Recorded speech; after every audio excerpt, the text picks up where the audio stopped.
Assalamualaikum warahmatullahi wabarakatuh. Ila hadrati sayyidina wa habibina wa syafi'ina Muhammadin sallallahu alaihi wasallam wa ila arwahi abaihi wa ikhwanihi minal anbiya'i wal mursalin salawatullahi wa salamuhu alaihi wa alaihim ajma'in wa ala ali kulli was sahabati wal qarabati wa tabi'in wa tabi'it tabi'in bi ihsanin ila yaumiddin wa ila arwahi walidina wa muallimina wa dhawil hukuki alaina ajma'in. Bisiril Fatihah. Bismillahirrahmanirrahim. Alhamdulillah.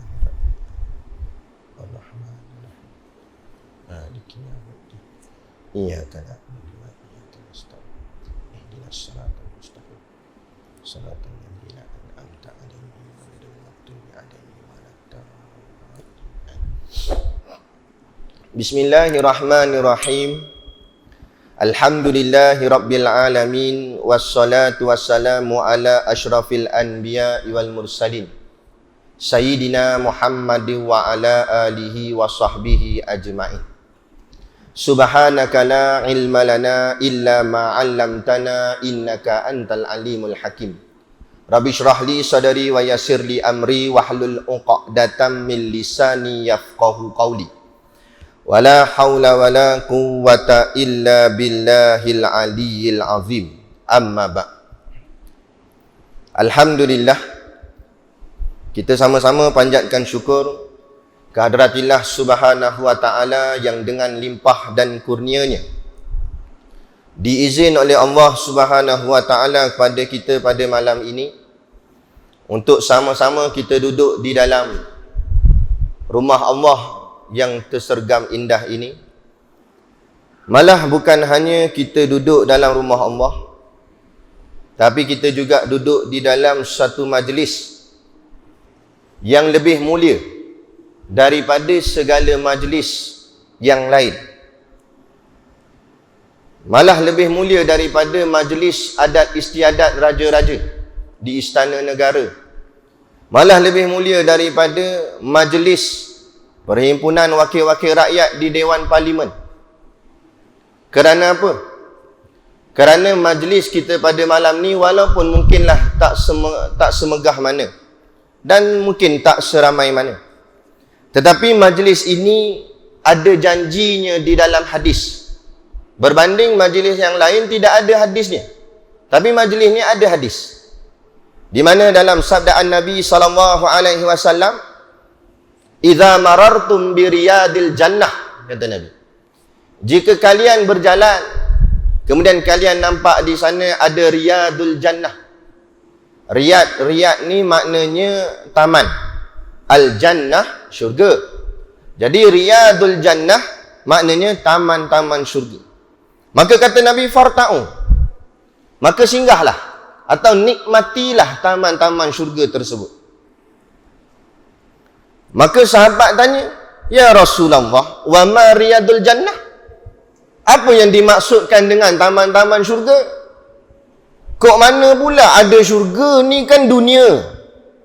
Nak syurga ni setahu kita ni, syurga ni hari akhirat nanti. Tapi Nabi janji kata, kat dunia ni kamu jalan nampak taman-taman syurga, singgah, kata Nabi. Mujur sahabat tanya. Kalau sahabat tak tanya, kita pun tak tahu. Sebab itulah perceritaan sirah ni sebenarnya memberi faedah kepada kita umat yang terkemudian. Maka sahabat tanya, apa maksudmu wahai Rasulullah?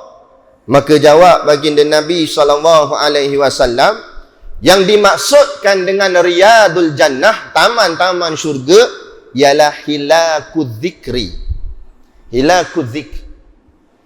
Hilakudz zikr ni maksudnya majlis zikir.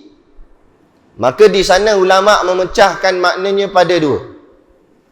Satu makna majlis zikir itu ialah majlis yang di dalamnya ada zikir-zikir pada Allah. Tak kira lah majlis tahlil ke, baca la ilaha illallah ke, atau wirid pas mayang subhanallah subhanallah pun juga dikira majlis zikir. Tapi dalam masa yang sama, kata Imam Ahmad dalam kitabnya Musnad Imam Ahmad, yang dimaknakan dengan majlis zikir ialah majlis yang mengingatkan kita pada Allah. Sebab perkataan zikir tu asal katanya zakara. Zakara tu maknanya ingat. Sebab itulah kita namakan, macam kuliah-kuliah ke sebagainya, kita namakan dia tazkirah. Tazkirah tu ambil daripada perkataan zakara lah. Nak zakara makna ingat, tazkirah maknanya ingat, mengingatkan. Tu. Jadi bila sebut majlis zikir, kata Imam Ahmad, juga termasuk majlis yang mengingatkan kita pada Allah, pada Rasulullah dan pada Islam. Dan majlis itu sinonim di tempat kita dipanggil sebagai majlis ilmu atau kuliah agama. Inilah dia, majlis zikir. Nah, maka majlis zikir inilah kata Nabi dalam hadis yang kita bacakan tadi sebagai riyadul jannah, yakni taman-taman syurga. Sebab itulah tadi awal saya sebut bahawa majlis malam ni lebih hebat daripada segala majlis yang lain yang ada di atas muka bumi. Hatta majlis raja-raja atau majlis wakil-wakil rakyat sekalipun. Kita tak dapat pergi parlimen, tak apa, dapat pergi rumah Allah. Hebat ah. Nah, parlimen kan rumah Allah. Ni rumah Allah. Kita dijemput oleh Allah. Pada zahir syariatnya, seolah-olah nampak macam kita yang nak pergi masjid ni. Tapi dari segi hakikatnya, Allah yang gerakkan hati, kaki, badan kita untuk sampai ke rumah Allah. Kalau bukan Allah, kita tak akan sampai ke rumah Allah. Sebab tu kata guru saya, Syekh Omar, dia kata, kalau kamu kata kamu yang pergi ke masjid, aku nak tanya, berapa langkah kakimu daripada rumah ataupun daripada kereta atau daripada motor untuk sampai ke tempat yang kamu duduk sekarang di dalam masjid? Berapa langkah? Kalau kamu kata kamu yang berjalan, aku nak tanya, berapa langkah? Kata Syekh Omar. Kami waktu tu mengaji, terpinga-pinga. Ada di antara kami kata, esok kami kira boleh? Esok tak aci lah, yang tadi. Yang tadi, saat ni kita berjalan tadi pada kereta, daripada pintu kereta sampai sini. Berapa langkah kita jalan? Kita tak tahu. Lah, kaki siapa yang langkah? Kan kita yang jalan kan? Kaki kita yang langkah. Kenapa kita tak tahu? Ini bukti menunjukkan bukan kita yang melangkahkan kaki, bukan kita yang berjalan, tapi Allah lah yang menjalankan kita. Maka Allah lebih tahu berapa langkah kita berjalan sampai ke sini. Maka maknanya hadirnya kita hari ini atas izin Allah, atas kurniaan Allah, atas pertolongan Allah. Man yuridillahu bihi khairan yufaqihu fiddin. Barang siapa yang Allah nak dia jadi baik, Allah faqih, Allah fahamkan dia tentang agama. Macam mana nak faham agama? Dengan Allah hadirkan dia kepada majlis ilmu. Moga-moga kita yang ada pada malam ni, Allah nak kita ni jadi baik di dunia dan selamat masuk ke syurga Allah nanti di hari akhirat kelak. InsyaAllah, amin. Ya Rabbal Alamin. Yang saya hormati pengurusi masjid dan seluruh saf kepimpinannya, para imam, para bilal, tok-tok siap yang tak dapat kita nak sebutkan namanya satu persatu, yang amat-amat disanjungi para asatizah, alim-alim ulama, tuan-tuan guru, ustaz ataupun ustazah yang mungkin hadir pada malam ini, mohonlah ditegur kepada hamba yang fakir dalam bidang ilmu ini, sekiranya apa yang disampaikan dan dikongsikan ada salah dan silapnya. Yang kita kasihi ayah-ayah, ibu-ibu, pemuda-pemudi, muslimin dan muslimat yang dirahmati Allah sekalian. Baik. Jadi terlebih dahulu saya perkenalkan dirilah. Saya pun buat pertama kali sampai ke masjid ni. Sebelum ni ada kuliah di masjid Kampung Baru Alma apa benda tu. Alma juga nama dia. Kan? Alma ni besar lah. Alma ni nama orang ke benda? Tak tahu. Ni Masjid Jami' Alma Jaya pula. Kan? Alhamdulillah. Jadi nama yang diberi ialah Muhammad Syakir bin Nasoha. Muhammad Syakir bin Nasoha. Tapi panggilannya Ustaz Syakir Nasoha, gitulah. Tak panggil Ustaz pun tak apa. Kan? Jadi maknanya itulah nama. Asal daripada Shah Alam, Selangor. Tapi malam ni bukanlah datang daripada Selangor. Kok mana Ustaz datang Selangor? PKP kan? Kena lockdown. Saya bukan datang dari Selangor. Asal orang Selangor. Wong Jawa, orang ngomong Jawa. Faham? Orang Jawa tapi tak reti cakap Jawa. Dia. Terhenti sampai ke ayah aja Jawanya. Jadi tapi saya datang malam ni daripada bumi Beruas, Perak. Daripada Batu Hampar Beruas Perak. Saya menetap di sana, duduk di sana berkhidmat sebagai timbalan mudir Pondok An-Nur dan Mahat Tahfiz Qiyam. Yang mudirnya juga merangkap guru saya, iaitulah Al-Fadil Tuan Guru Haji Siddiq bin Muhammad Nur, atau orang panggil dia Ustaz Siddiq Nur. Saya kenal ni orang Penang ramai kenal. Dia banyak kuliah belah sini. Ustaz Siddiq Nur tu, itulah guru saya. Dan juga mudir saya. Dan saya pembantu beliau sebagai timbalan mudir sekolah. Jadi saya diminta oleh ahli jawatan kuasa untuk memberi satu slot ceramah di masjid sinilah, Masjid Jami' Al-Majaya ni. Dan bila tanya kuliah malam ni tajuk apa? Dia kata tajuk bebas Ustaz. Jadi tajuk kuliah kita malam ni tajuknya bebas. Jadi kita akan hurai apa tu bebas. Sebab dia kata tajuk bebas. Masuk bebas tu kata ustaz lah. Jadi gini. Saya ni orang pondok. Orang panggil budak pondok lah, ngaji pondok. Jadi tak sedap kami orang pondok ni, kalau ni kami mesti ada kitab. Sebab kami ni ilmunya di kitab. Mengaji mesti ada kitab. Walaupun ceramah jemputan ke umum ke, tapi mesti ada sandaran kitab. Sebab kami takut kami tersilap kata, jauh tersimpang daripada ilmu yang sebenar. Kan?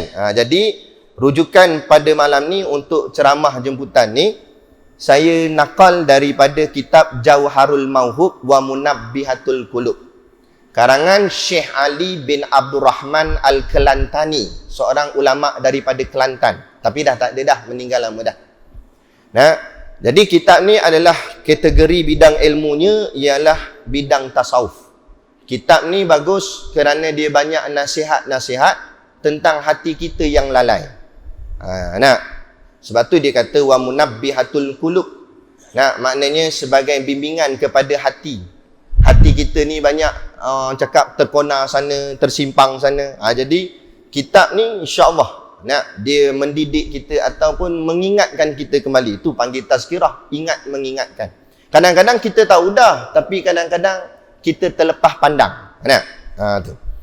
Jadi bukanlah malam ni nak baca sebiji kitab.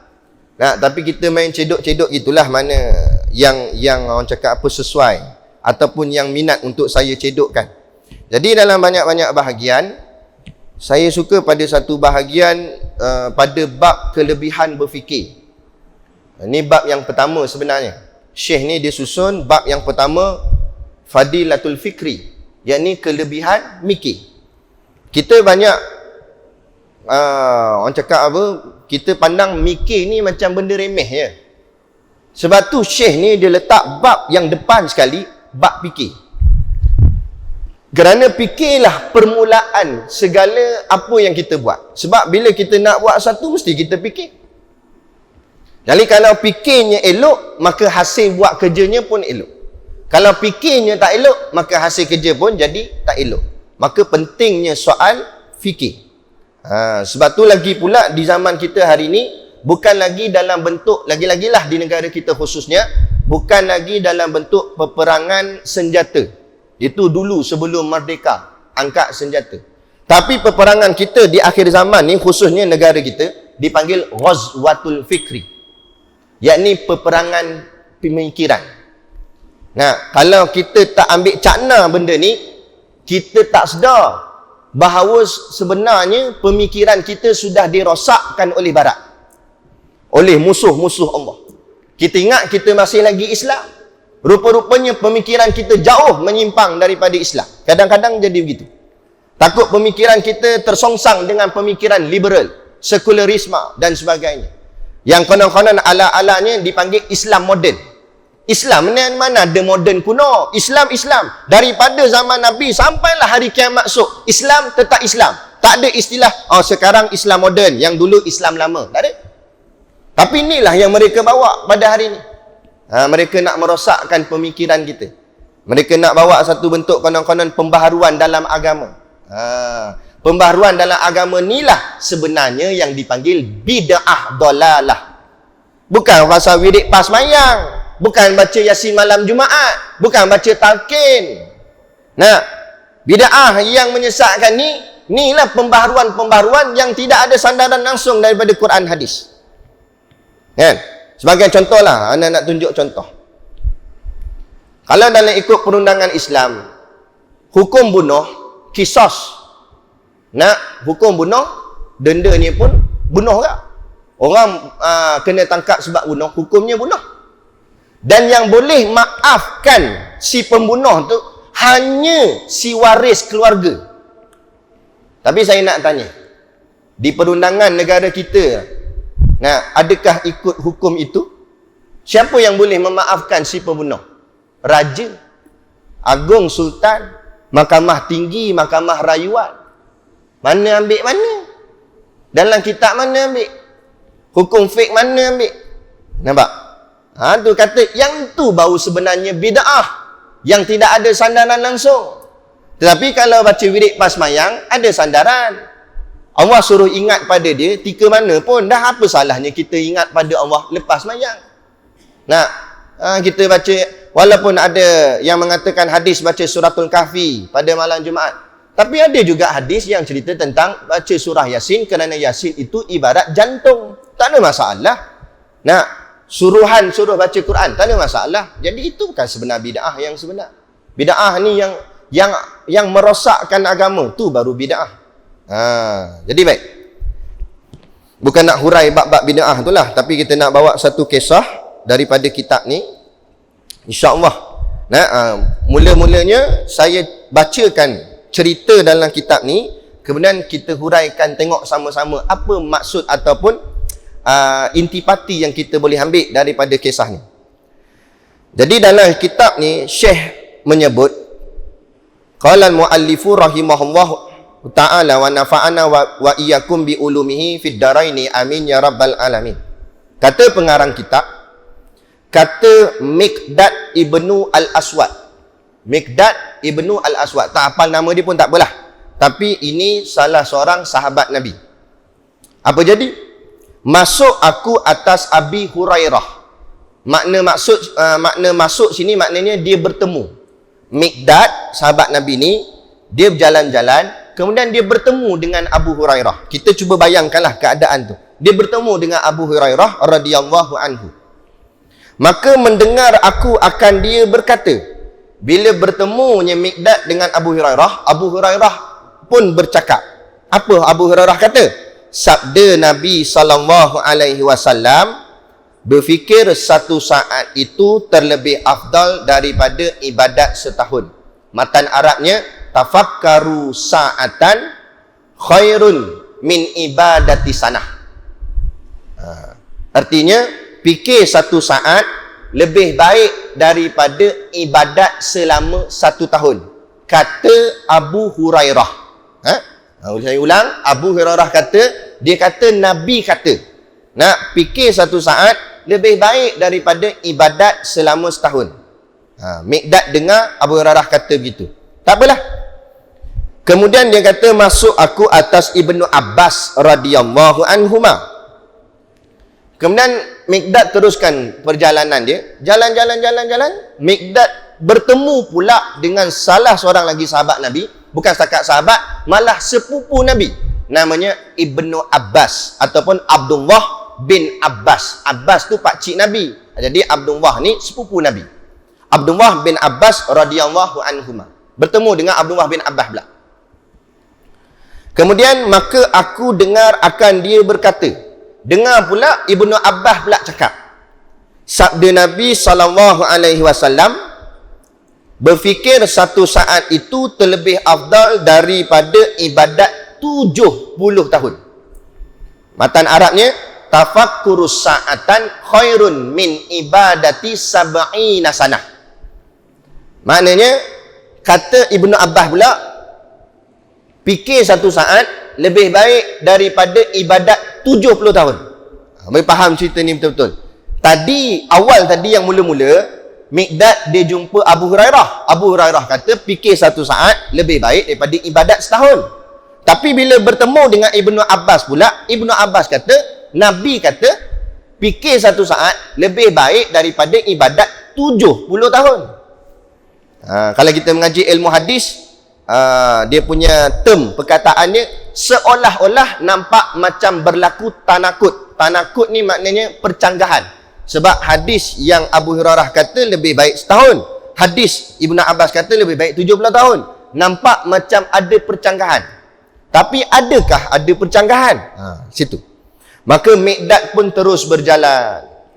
Jalan, Miqdad bertemu pula dengan Nabi SAW. Miqdad jumpa Nabi sendiri. Maka sebab tengok Abu Hurairah kata lain, Ibnu Abbas pun kata lain, Miqdad tanya Nabi. Miqdad cerita kat Nabi apa yang Abu Hurairah kata, apa yang Ibnu Abbas kata. Maka jawab baginda Nabi SAW, Nabi kata dua-dua betul. Abu Hurairah kata lebih baik setahun pun betul. Ibnu Abbas kata lebih baik 70 tahun pun betul juga. Lagi pening. Dah dua-dua betul pula macam mana? Maka kata Nabi SAW, panggil mereka berdua menghadap aku. Miqdad pun pergi cari balik dua orang ni. Miqdad kata, ni Nabi panggil ni. Abu Hurairah pun datang, Ibnu Abbas pun datang bertemu dengan Rasulullah. Okey. Kemudian Nabi tanya kepada Abu Hurairah, apa yang ada dalam pemikiranmu wahai Abu Hurairah? Maka jawab Abu Hurairah, apa yang ada dalam pemikiranku ialah penciptaan langit dan juga bumi. Aku fikir langit, aku fikir bumi. Maknanya maksud Abu Hurairah, aku fikir tentang kejadian ciptaan Allah. Itu. Maka jawab Nabi, benar. Pemikiran kamu lebih baik daripada ibadat selama 1 tahun. Kemudian Nabi tanya pula kepada Ibnu Abbas, apa yang ada dalam pemikiranmu? Maka jawab Ibnu Abbas, apa yang ada dalam pemikiranku ialah aku memikirkan soal matiku dan huru-hara yang aku hadap lepas mati nanti. Maka jawab Nabi SAW, benar pemikiranmu, dan pemikiranmu itu lebih baik daripada ibadat 70 tahun. Itu cerita dia. Bagi faham cerita, batu baru saya hurai. Jadi apa maksud kisah ni? Kita mulakan dengan yang pertama, yakni Abu Hurairah dahulu. Abu Hurairah jawab kepada Nabi, apa yang dipikir dalam kepala ialah kejadian langit dan bumi, penciptaan langit dan bumi. Masa Abu Hurairah jawab benda ni, Nabi pun menyebut ayat Quran yang diturunkan pada Nabi. Nabi membaca surah Ali Imran ayat 190 yang berbunyi, a'udzubillahi minasyaitonirrajim, inna fi khalqis samawati wal ard wa ikhtilafil laili wan nahar la ayati liulil albab. Sadaqallahul azim. Yang bermaksud, inna fi khalqis samawati wal ard, sesungguhnya Allah lah, ataupun pada penciptaan langit dan bumi itu, Allah yang cipta langit, Allah yang cipta bumi. Maka daripada ayat ni ulama menghuraikannya. Kenapa pada ayat ni Allah sebut Allah cipta langit, Allah cipta bumi? Kenapa tak sebut semua? Ke langit dengan bumi je Allah cipta lah lain? Kenapa tak sebut Allah cipta pokok, Allah cipta tanah, Allah cipta batu, Allah cipta besi? Dia kata, kalau macam tu tebal lah Quran Ustaz. Betul juga, memang betul. Tapi timbul pula satu lagi persoalan, kenapa Allah sebut Allah cipta langit, Allah cipta bumi? Kenapa Allah tak sekalikan je Allah sebutlah aku cipta alam? Sebab langit dengan bumi kan alam. Ataupun Allah sebut aku cipta makhluk, sebab langit pun makhluk, bumi pun makhluk. Tapi Allah sebut dua, aku cipta langit, aku cipta bumi. Okey, boleh setakat ni boleh jelas. Sekarang apa yang saya sebut tadi ni tinggalkan ke tepi sekejap. Tinggalkan sekejap saja. Kemudian saya nak bawa satu lagi analogi. Kita mungkin biasa dengar orang Melayu kita dulu-dulu ada sebut, di mana bumi dipijak, di situ langit dijunjung. Betul? Dalam ayat ni pun ada perkataan bumi, ada perkataan langit. Seolah-olah nampak macam sama pada ayat yang saya suruh letak tepi tadi tu. Jadi apa kaitan dia? Kenapa Allah sebut langit, Allah sebut bumi? Dan kenapa patah Melayu? Sebenarnya patah Melayu ni, orang kata orang tua-tua kata. Sebenarnya bukan orang tua-tua, tapi ulama' kata. Orang tua-tua tu maksudnya ulama' lah, para masyaikh. Mereka tinggalkan kata-kata yang sangat hebat kepada anak-anak keturunan dia pada hari ini. Cuma kita tak kaji. Jadi orang dulu-dulu kata, di mana bumi dipijak, di situ langit dijunjung. Artinya, mana saja bumi kamu pijak, kamu berpijak di atas bumi Allah. Dan di mana saja kamu pergi, kamu tetap menjunjung langit Allah. Maksudnya, kamu tak boleh lari daripada Allah. Kamu duduk dalam kekuasaan Allah. Kamu duduk dalam genggaman Allah. Sebab tu memadai Allah sebut, aku cipta langit, aku cipta bumi. Dah duduk kita tak mana? Tengah-tengah tu. Nah, supaya jangan act lah. Jangan sombong. Kalau rasa nak lawan Allah, nak lawan Islam, nak act dengan agama ni, jangan berbumbungkan langit Allah. Pergi cari langit lain. Kalau rasa nak sombong, jangan pijak bumi Allah.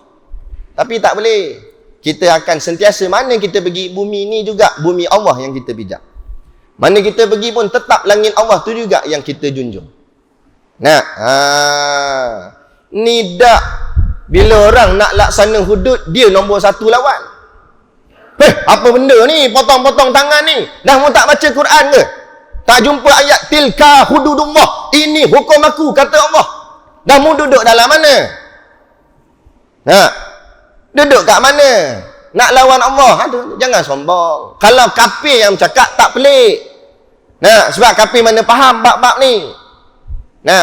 Kita umat tauhid, umat yang yakin pada Allah, umat yang meyakini dengan lisan, menyebut aku naik saksi bahawa tak ada Tuhan melainkan Allah. Tiba-tiba lawan Allah.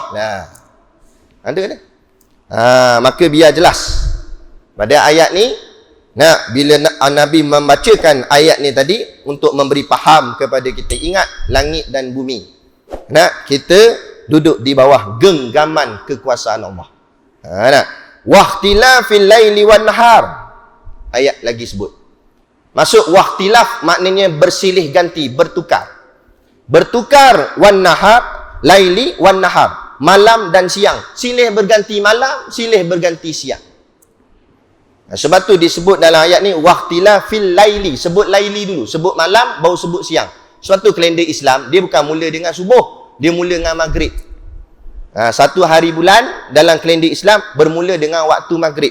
Sebab apa? Bermula dengan malam, baru siang, silih ganti malam, siang, malam, siang. Apa maksud dia? Kenapa bermula dengan malam? Malam ni apa? Malam kan gelap. Maknanya kita begitulah. Asalnya hati kita gelap.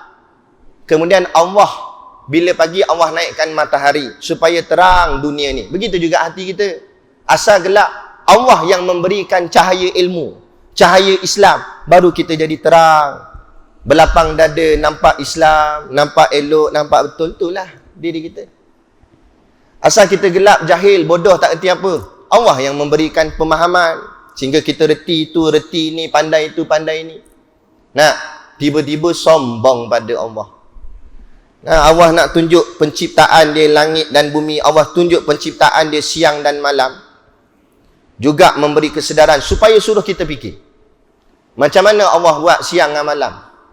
Panggillah kerajaan yang sangat hebat. Tak main lah kerajaan Malaysia. Malaysia ni negara kecil. Ambil kerajaan negara besar-besar sikit. Amerika, Rusia, Jepun. Tak kira lah mana-mana negara yang nampak konon-konon macam hebat. Panggil kerajaan tu, suruh tahan matahari daripada naik waktu pagi. Boleh? Tak boleh. Dan kalau tak boleh, buat pergi sombong. Matahari mu tak boleh tahan. Asal nak act, nak rasa hebat, nak rasa sombong.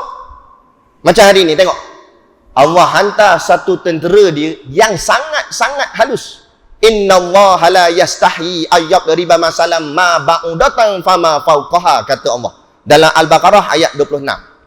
Sesungguhnya Allah tak malu membuat apa saja perbandingan. Allah buat contoh ba'udah, seperti nyamuk. Nyamuk ni kecil halus, tapi kecil-kecil nyamuk pun mata kasar kita boleh nampak lagi.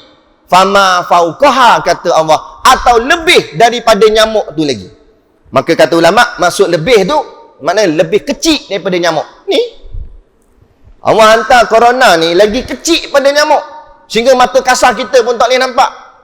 Tu yang scan kat luar tu bukan scan COVID, scan suhu. Kalau scan COVID tak apa, senang, tip COVID, oh balik-balik ni ada. Nah, scan suhu je. Boleh jadi suhu tak tinggi, tapi ada, mana nak tahu? Tak boleh tahu kita. Nampak? Positif, tak positif, kita tak tahu. Nah, Allah yang lebih tahu. Allah hantar tentera dia yang halus ni, yang kecil ni, walaupun kecil, sebab tu Allah kata, aku tak malu, kata Allah. Inna Allah la yastahi. Aku tak malu. Maksud tak malu, nak, yalah, Allah hantar tentera kecil. Itu mujur Allah hantar kecil. Allah tak perlu nak hantar sampai kereta kebal. Tak payah nak hantar sampai bulu pandu. Tak payah nak hantar sampai bencana yang besar-besar. Madai Allah hantar kecil ni saja, goncang satu dunia. Apa jadi dengan dunia hari ni? Ekonomi ranak.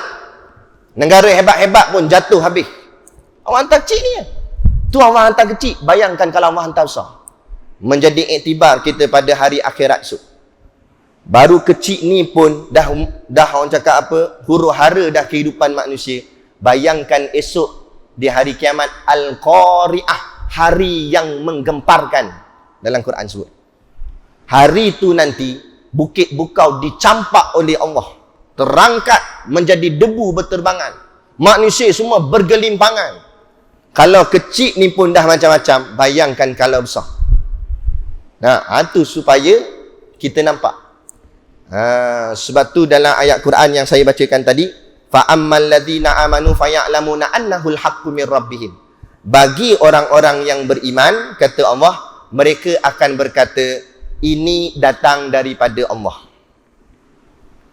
Dia nampak bila sebut COVID ni, nampak penyakit, tak kira lah corona ke koroni ke, tak kira apa nama penyakit pun, bila ujian tu datang, dia terus akan berkata, ini datang daripada Allah. Apa maksud datang daripada Allah? Memang kita pun kata begitu dah. Tapi apa maksud dia? Maksudnya bila datang daripada Allah, hanya Allah yang boleh angkat semula. Tu maksud dia. Tapi ni yang saya nak sebut dalam masalah pemikiran. Tapi hari ni kita sudah didoktrin oleh barat, oleh kafir laknatullah. Ada di antara kita, saya tak kata semua, tapi ada di antara kita yang terus memberi harapan ataupun beranggapan sampai terkeluar daripada mulut dia berkata, selagi tak jumpa vaksin ni, mampuhlah kita. Betul tak? Rosak akidah tak cakap kita? Siapa yang selamatkan kita? Vaksin atau Allah? Siapa yang selamatkan kita? Doktor pakar atau Allah? Ikhtiar tak salah. Ikhtiarlah pakai pelitup muka, semayang jarak, tembak kot dahi. Nampak? Tulis nama. Tapi tulis nama ni bagus juga. Baru kita tahu siapa datang, siapa tak datang. Tak ada nama dia, tak datang. Tapi nak ceritanya, ada di antara kita tanpa sedar, ni saya kata tadi awal kuliah tadi saya kata, pemikiran ghazwatul fikr, peperangan pemikiran, tanpa kita sedar, rupanya kita sikit-sikit sudah diracuni oleh barat. Lepas tu dalam hadis, baca dalam kitab 40 hadis peristiwa akhir zaman, karangan Syekh Fahmi Zamzam. Dalam hadis tu ada sebut zira'an wa zira'an. Maknanya kita ni akan meninggalkan Islam tu sedikit demi sedikit, sejengkal demi sejengkal, sehasta demi sehasta. Kita tak perasan, tahu-tahu dah makin jauh daripada Islam. Kita tak perasan. Rupa-rupanya tak ada apa dah. Wa minan nasi may yaqulu amanna billahi wa bil yaumil akhir wa ma hum bimumin. Al-Baqarah ayat 8. Allah kata wa minan nasi may yaqulu amanna billahi wa bil yaumil akhir. Dan di antara manusia ada yang berkata, ya Allah, kami telah beriman kepada Engkau, kami telah beriman kepada hari akhirat. Tapi Allah jawab, wa ma hum bimumin. Padahal sebenarnya mereka tidak beriman di sisiku. Ni kita takut. Tuan-tuan ingat, di perkuburan Islam tu semuanya beriman, semuanya Islam. Belum tentu. Saya tak kata kafir, tapi belum tentu. Zahirnya memang nampak Islam. Dia dikapankan cara Islam, disolatkan cara Islam. Cara pengurusan jenazahnya, ya cara Islam. Tapi dalam kubur siapa tahu? Kita yakin boleh jawab, Marrabbuka, siapa Tuhan kamu? Boleh jawab. Atas dunia memang boleh jawab. Tak payah kata kita geng masjid, geng mak rempit boleh jawab Allah. Tapi yang nak jawab nanti bukan mulut, atas tanah ni yang jawab ni mulut. Memanglah boleh sebut Allah. Tanya siapa Tuhan kamu? Allah lah. Sebab yang jawab bibir. Tapi dalam kubur bukan bibir ni jawab. Bibir ni kerah kaku dah. Jasad mati dah. Yang nak jawab tu roh. Apa makanan roh? Makanan roh ilmu. Kalau dia tak mengenal Allah, macam mana dia nak jawab Allahu Rabbi? Aduh. Kita tanya dia. Kita jalan pergi pasar. Nah, kalau sekadar boleh jawab Allah, tuan-tuan, itu bukan kenal. Itu namanya tahu. Kenal lain, tahu lain. Tahu ni, orang kafir pun tahu. Kita jalan pergi pasar, nampak acong. Acong jual sayur. Kita tanya, acong lah. Itu tuan orang Islam apa nama? Dia boleh jawab tak? Dia boleh jawab. Dia kata, itu tuan orang Islam Allah lah. Dia kata. Dia boleh jawab Allah. Nah, gerai sebelah tu jual daging. Orang Islam, nama Ahmad. Kita pun tanya Mat. Mat, Tuhan orang Islam nama apa? Ahmad pun jawab, Allah lah. Ahmad jawab. Kita pergi balik ke Acong tadi. Acong lah. Nak tanya lagi boleh? Boleh, Acong kata. Nak tanya, tadi Tuhan orang Islam, itu Allah. Apa sifat? Macam mana itu sifat Allah? Tiba Acong jawab dia, ayah, itu saya mana tahu. Itu lu tanya lu punya ustaz mah, dia kata. Sifat dia mana tahu, tapi dia tahu sebut Allah je lah. Dia dah duduk bergaul dengan masyarakat Islam, dia tahulah Tuhan tu Allah. Tapi tanya sifat, dia tak tahu. Dia kata tanya ustaz lah. Kita pun pergi kat gerai jual daging tadi, Ahmad tadi, kita tanya benda sama. Mat. Kan, Tuhan orang Islam nama Allah, dah sifat Allah tu apa dia? Tiba-tiba Ahmad pun jawab, ayah. Ahmad jawab. Ahmad pun tak tahu. Dah bubuh nama Ahmad apa? Ahmad Chong lah. Dah apa beza dia Islam dengan kafir kalau begitu? Nampak? Kenal Allah ni, kenal dengan sifat-sifatnya. Bukan sekadar tahu namanya. Nah, macam saya, tuan-tuan tak kenal saya. Tuan-tuan mungkin tahu sebab apa? Ada keluar poster ke, ataupun tadi pengurusi bagi tahu dah. Jadi bila tuan-tuan keluar pergi tandas, ada orang baru datang. Siapa dia duk jerit kuat sangat tu? Siapa dia ceramah tu? Kita pun kata ni ustaz. Tahulah ustaz mana? Tahu Syakir apa dah tahu nama. Nah, dia tahu gitu. Lepas tu dia tanya pula, Syakir dia duduk mana? Anak berapa? Tinggal mana? Oi, mana aku tahu? Aku kan kenal dia, aku tahu je. Nampak? Sebab apa? Sebab dia baru bertemu dengan saya malam ni. Tapi kalau tanya anak murid saya yang ikut saya sekali ni, yang dah hidup dengan saya 2-3 tahun kat sekolah, tanya dia, ustaz nama apa? Nama dia Syakir Nasoha. Lepas tu isteri baru seorang. Baru 2 seorang, kena faham? Anak baru 2 orang. Asal Shah Alam Selangor. Dia boleh cerita satu-satu. Sebab apa dia boleh cerita panjang-panjang? Sebab dia kenal. Jadi kalau kita tak boleh menghuraikan sifat-sifat Allah, persoalan yang timbul, adakah kita baru kenal Tuhan semalam? Tepuk dada tanya iman masing-masing. Sudah berapa tahun kita hidup di atas muka bumi? Ada orang hidup 40 tahun, 50 tahun, 60 tahun, 70 tahun, 95 tahun pun ada. Bertahun-tahun kita hidup di atas muka bumi, adakah kita kenal Tuhan kita? Nampak? Itu soalan bocor dah, tapi masih lagi ramai yang gagal menjawabnya. Jadi moga menjadi renungan. Saya ni ceramah jemputan, dia push gitu je. Tapi untuk mengaji betul-betul, kuliah ustaz-ustaz yang buat bulanan, ngajilah datang nadah kita. Ya, bahagian ceramah ni dia tembak terus ya, tong gitu. Nampak? Bahagian kuliah pengajian pula baru dia masuk. Untuk supaya biar kita faham kenapa perlu kita mengaji, kenapa penting kita kena duduk majlis ilmu. Nampak? Pejabat kita boleh datang, kenapa rumah Allah tak boleh datang? Itu soalan. Kan? Padahal rezeki yang bagi Allah, bukan majikan kita. Tu. Fikir tengah penciptaan. Kita tengoklah tuan-tuan, apa yang Allah cipta dengan manusia cipta. Manusia cipta tak ada apa. Buka dalam kitab Risalatul Tauhid karangan Syekh Abdul Ghani Yahya dengan Syekh Omar Yusuf. Dia kata apa dalam kitab? Dia kata ciptaan makhluk, manusia ni lah, manusia cipta kereta, cipta telefon, semuanya nakis. Nakis ni maknanya cacat, kekurangan. Sebab kalau betul apa yang manusia buat tu sempurna, kenapa perlu inovasi? Kenapa perlu perbaharui? Dulu telefon kita macam mana? Kotak besar, macam botol air telefon. Tekan bunyi, tit, tit, tit. Tekan-tekan tak keluar balik button. Tung, masuk dalam tu. Nampak? Makna handset lama. Dulu. Kemudian orang kaji, buat pembaharuan. Jadi handset makin nipis, lepek. Nampak? Duk main slide pula. Kuat sangat slide, tercampak pula telefon. Nampak? Makna kata, tapi sekarang kita tengok, ingat canggih dah slide ni. Akan datang pula, lain pula. Ni tak tahu macam mana. Makin lama makin diperbaharui. Kita tengok kunci kereta kita. Dulu main pulah kot depan enjin. Lama-lama pula dia main pusing kunci gitu je. Sampai patahlah bengkok kunci tu.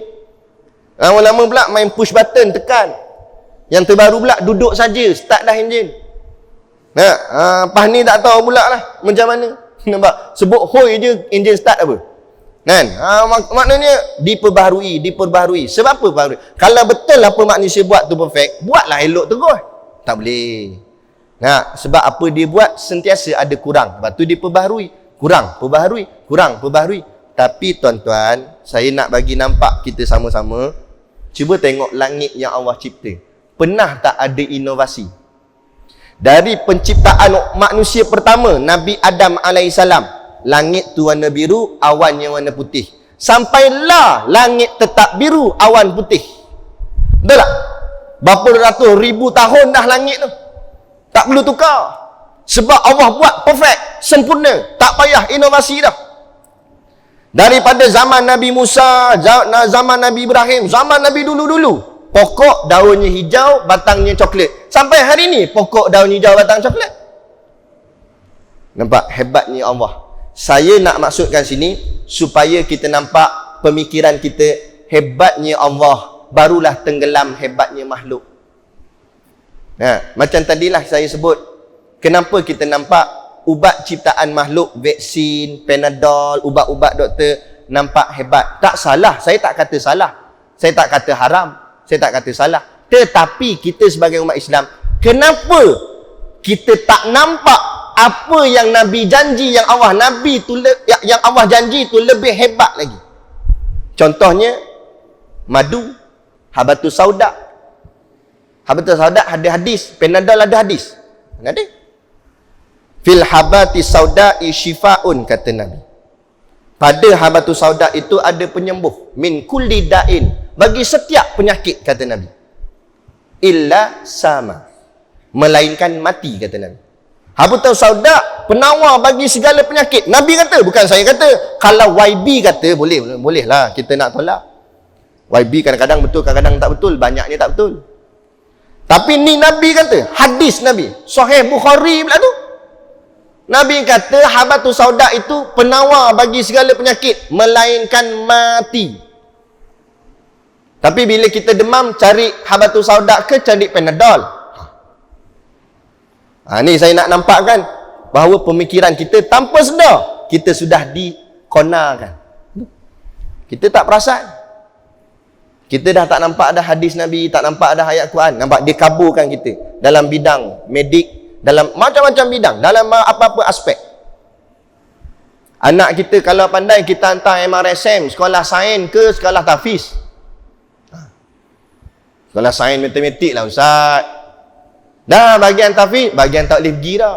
Bukan 5A, 5E. Merah semua report card. Bawa hantar tahfiz.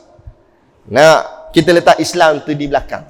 Ni tak sedar ni bahawa kita sudah dirosakkan akal fikiran. Ya, pakai baju masih lagi baju Islam. Jubah lagi baju Melayu, kopiah. Tapi dalam apa guna luarnya elok macam durian lah. Durian mahal, musang king. Kulit nampak, dah tajam berduri-duri. Belah-belah, tak ada isi. Gitu lah. Sebab tu Nabi kata dalam hadis, fi akhiri zaman, la yabqa minal Islam illa ismuh. Pada akhir zaman, tidak ada yang tinggal daripada orang Islam, melainkan tinggal namanya saja. Nama je Islam, dalam tak Islam dah. Nah, kita ni hari ni saya gambarkan macam mana rosaknya barak nak tumbah, nak menyesatkan kita. Ibarat tiang yang kita nampak tegak, rupa-rupanya sudah berongga dimakan anak-anak daripada dalam. Kita nampak macam Islam kita elok je, rupanya daripada dalam sudah dikorek-korek oleh anak-anak. Tanya kawan saya, dia buat bancian di Manong. Bukan Penang lah, Manong. Di Manong tu di Perak. Dia pergi jumpa secara rawak je, random. Pergi jumpa orang, adalah nampak ada seorang brother ni, dia tengah membuaikan anak dia kat taman permainan. Assalamualaikum bang. Waalaikumsalam. Nak tanya soalan agama sikit boleh? Boleh, apa salahnya tanya? Oh, confident. Soalan bukan payah, soalan senang. Bang, nak tanyalah bang, rukun Islam ada berapa? Abang tu kelepok mata. Tengok langit, takut keluar jawapan kut langit ke? Lah kali dia pandang bawah pula, pandang anak dia dongak ke ayah. Dia kata, ayah tak tahu ke? Nampak? Dia pun jawab macam mana? Dia kata, ni cerita betul ni, bukan saya reka. Video tu dia tunjuk kan, Ustaz tengok ni Ustaz. Inilah akhir zaman. Dia jawab apa? Dia kata, lama dah tinggal sekolah. Dulu ingatlah. Dulu saya pendidikan agama Islam. Dia dah lama dah tinggal sekolah, dah anak pun dah besar dah. Jadi tak apa nak ingat lah. Jadi kawan saya pun kata, tak apalah, abang teka je lah, teka. Agak-agak berapa? Kalau tak silap saya 30 kot.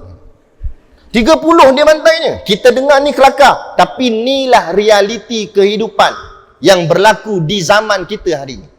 30 dia jawab. 5 tu pun tak ada nak buat. 30 dia.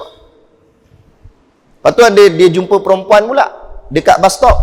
Perempuan tu agak ni nak pergi kerja, tengah tunggu bas. Kak nak tanya kak, surah dalam Quran ada berapa? Ui banyak dik, dia kata. Tahulah banyak, berapa? 1000 lebih rasanya. Tu. Nampak tak tuan-tuan? Saya nak memberi gambaran. Di manakah pemikiran umat Islam pada hari ini?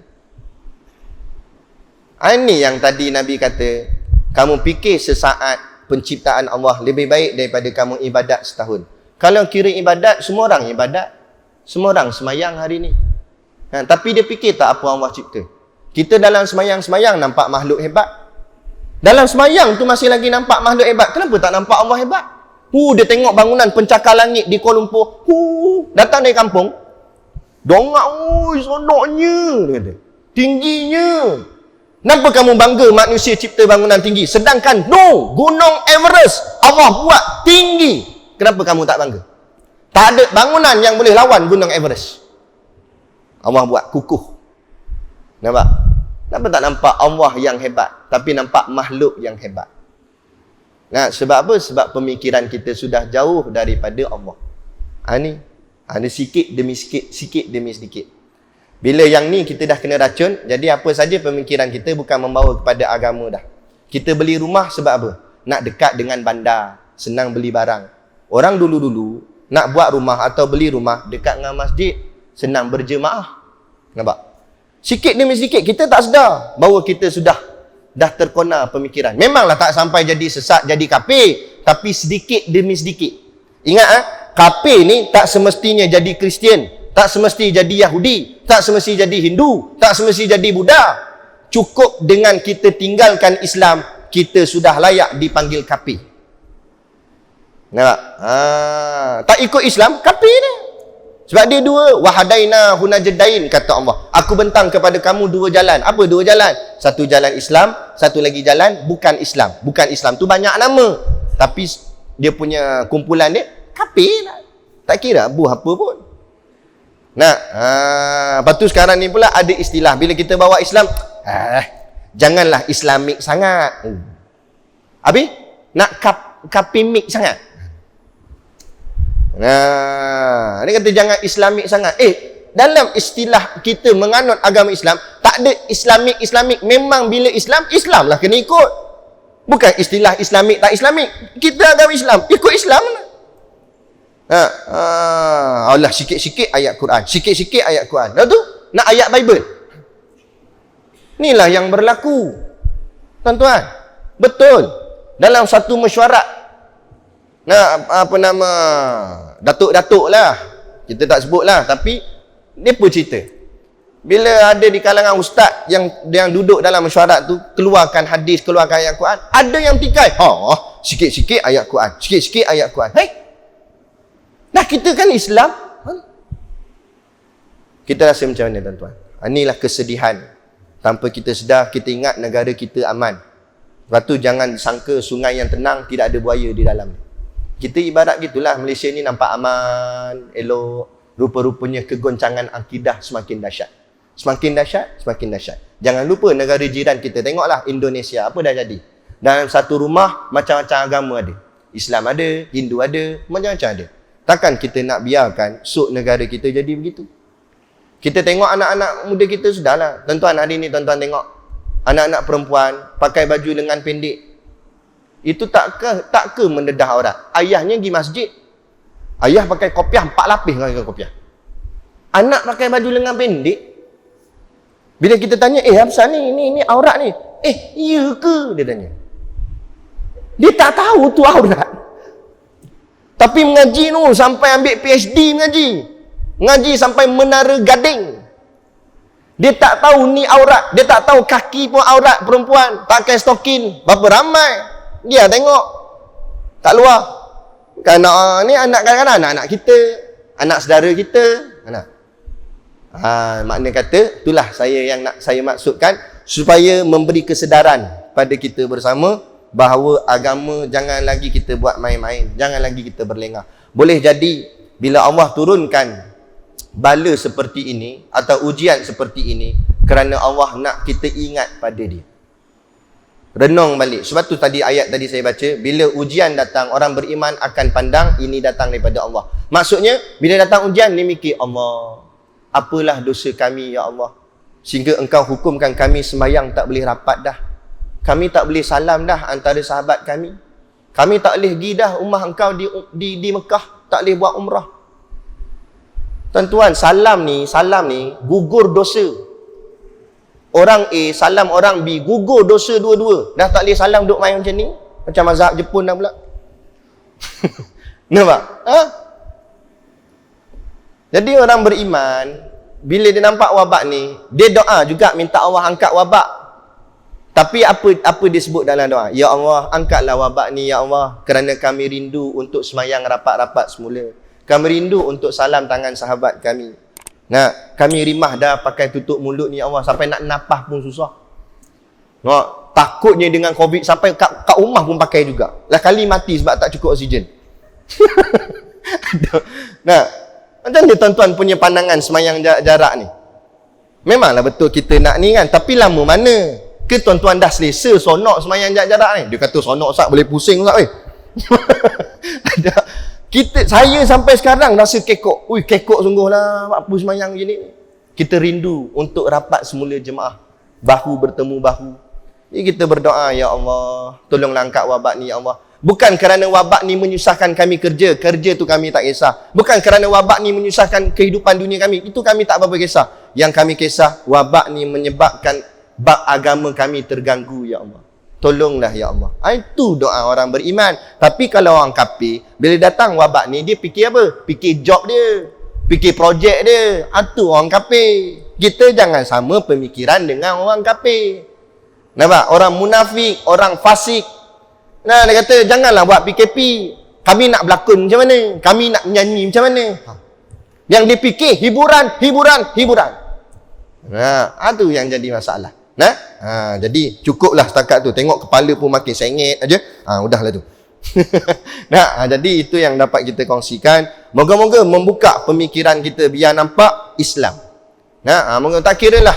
Sekarang ni tuan-tuan, saya menyerulah, janganlah cari titik perbezaan di antara kita. Perbezaan warna parti ke warna apa ke. Kita cari titik persamaan sebagai kita yang mengucap dua kalimah syahadah yang sama. Kita sebagai orang Melayu Islam, tuan kepada tanah ni, sebagai orang Islam yang sama, kita bersatu hati, sedikit perbezaan pandangan dan sebagainya, itu biasalah. Dalam adik-beradik pun kadang-kadang bertelagah. Ini kan pula bukan adik-beradik. Jadi kita jangan cari perbezaan, tapi cari titik persamaan. Nah, kalau kita sibuk mencari perbezaan, musuh orang kafir yang nak menjatuhkan Islam lebih sonok lagi tengok kita bergaduh, yang untung mereka. Nah, jadi kita cari titik persamaan, kita bentuk balik, kita kukuhkan agama kita, insya-Allah. Nah, Allah turunkan rahmat keberkatan. Kita hampir-hampir berjaya mengurangkan dah dulu angka ni. Nah, jadi tapi sebabkan ada di antara kita yang sibuk nak bertelagah sesama sendiri kerana nak jawatan dan sebagainya, Allah turunkan balik, meningkat semula angka. Jadi kita ambil iktibar, kita buat bagi elok balik, insya-Allah. Nah, Allah kasih pada kita, kita lebih kasih lagi kepada Allah. Dan kita rindukan rumah Allah di Baitullah sana. Moga-moga kita dapat berkunjung semula ke sana dan menziarahi makam Rasulullah, insya-Allah. Jadi cukup sekadar tu. Dan macam biasalah, mana kuliah saya pergi, kita ada bawa sedikit produk perniagaan untuk menampung sekolah pondok dan juga tahfiz kami di Batu Hampa Berwah sana. Jadi tuan-tuan, habis mayang isyak ni, bolehlah tengok-tengok. Cakap tengok, dia tengok aja. Janganlah tengok aja. Tengok dan belilah. Niatlah membeli sambil menderma. Kan? Antara produk killer yang kami bawa, iaitu telur masin. Buatan sendiri, itik kami bela sendiri. Telur masin kami ni bukan calang-calang telur. Hebatnya telur. Sebab apa? Telur ni telur itik. Dan itik ni bukan calang-calang itik. Sebab itik ni itik pondok. Itik mengaji pondoknya, mengaji kitabnya itik. Nampak?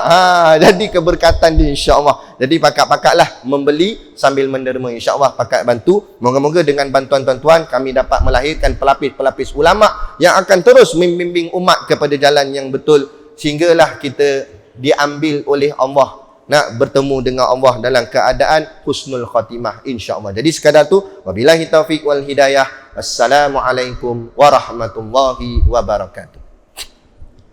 A'udzu billahi minasyaitonir rajim. Bismillahirrahmanirrahim. Alhamdulillahi rabbil alamin, wassalatu wassalamu ala asyrafil anbiya'i wal mursalin sayyidina Muhammad wa ala alihi wa sahbihi ajmain. Allahumma taqabbal minna salatana wa du'aana innaka antas samiul alim wa tub alaina innaka antat tawwabur rahim. Allahumma ja'al dinana dinan nabi Muhammadin sallallahu alaihi wasallam wa islamana islamal muslimin wa imanana imanal mu'minin wa salatana salatal khashiin wa a'malana a'malas solihin wa niyatana niyatal mukhlisin wa dhunubana ya Allah dhunubal mustaghfirin wa hayatana hayatal ulama wa mautana bimautis syuhada wa dikinal jannata ma'al anbiya'i alaihimus salatu wassalam. Rabbana atina fid dunya hasanah wa fil akhirati hasanah wa qina adzabannar wa qina adzabannar wa qina adzabannar. Wa sallallahu ala khairi khalqihi sayyidina Muhammad wa ala alihi wa sahbihi wasallam. Subhana rabbika rabbil izzati amma yasifun. Wassalamun alal mursalin walhamdulillahi rabbil alamin. Amin ya rabbal alamin. Taqabbalallahu minna wa minkum. Takbir.